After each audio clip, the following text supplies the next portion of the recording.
If you watched my last episode, then you already know that being right in a conversation can cost you.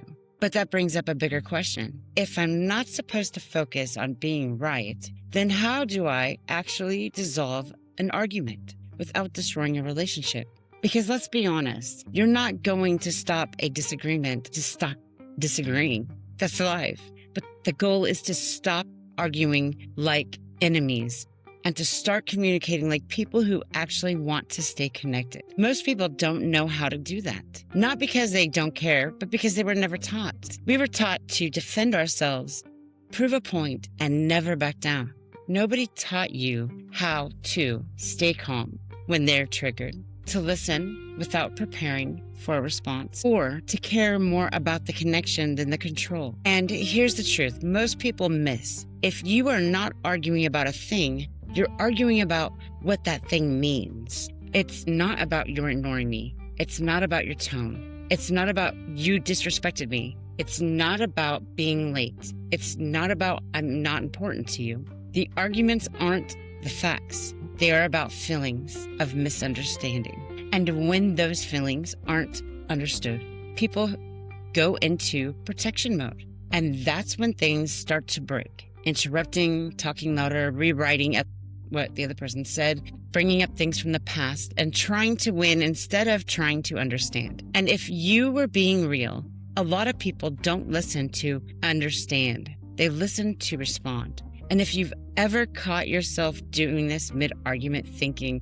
I hear you, but no, but you're not wanting, you're just waiting for your turn. And the moment that happens, the conversation is already gone because the person now is not connected. It's competition.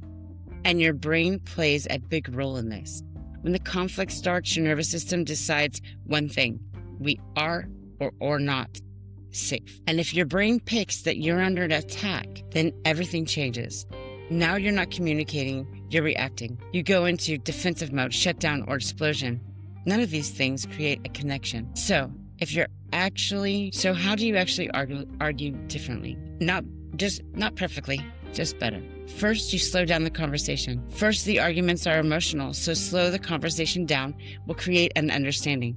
So if you're feeling escalated, say something like, hey, give me a second. I want to respond, not react. That's not a weakness, that's control. Secondly, validate before explaining. This is where most people mess up. You go straight to yourself.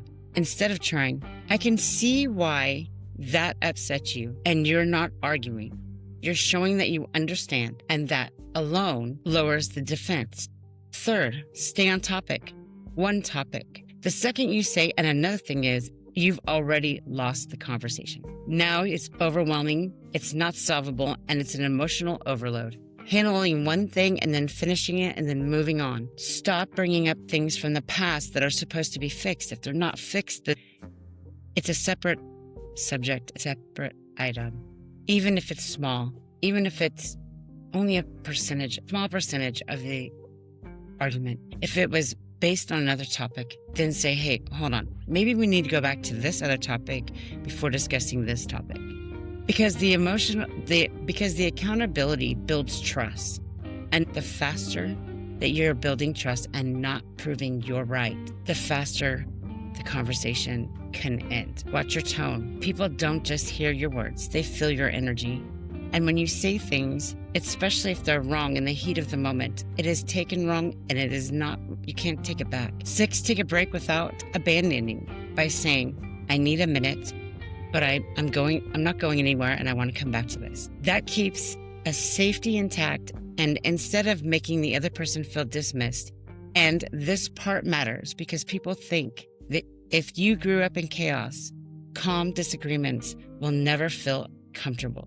You might push harder, you might talk more, you might escalate faster, not because you're toxic, but because this is what your nervous system knows. And it sounds like healthy communication because I care more about us than I care about being right. And sometimes the strongest thing you can do is to let something go. Not everything needs to turn into a full argument. Not everything needs to be proven because let's be real. The real question is, do you want to be right or do you want to stay connected? Because most of the time, you don't get both. Being right feels powerful in the moment, but the connection, that's what actually lasts. So the next time you feel that pull to prove your point, to explain more, to win, pause and ask yourself, what am I trying to accomplish? Am I trying to win or am I trying to stay connected? Because the strongest relationships aren't the ones that don't argue. They're the ones that know how to argue without breaking each other. And the connections, if this resonated with you, something you needed to hear, or something that could have been beneficial to you in the past, please put connection over control, because that is a shift which will change your life. In the next episode, we're going to go into something deeper as to why you feel guilty for setting boundaries and why that feeling keeps you stuck. But for now, this is a Soul Shelter, and I am B, and I'll be back to fight one more day with you.